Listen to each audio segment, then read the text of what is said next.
In this video, I'm going to share to you on how you can add a page number to your Google Sheets. So let's get started. So open your Google Sheets. Okay, so I have prepared this one for you.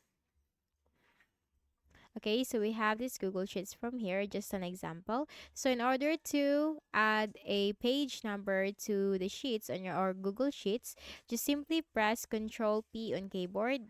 Okay, Control P. So once you press Control P, you will notice the print settings window will appear from here.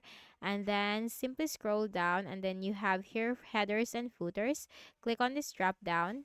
And here you can find page numbers. So in order to add page number to your Google Sheet, simply check it to enable it. And as you can see, you already have this page number from here.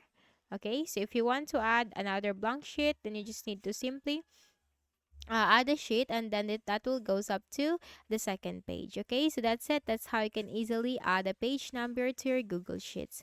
So I hope this video helped you. Kindly please do not forget to hit the like button and subscribe to this YouTube channel for more tutorials like this. Thank you for watching.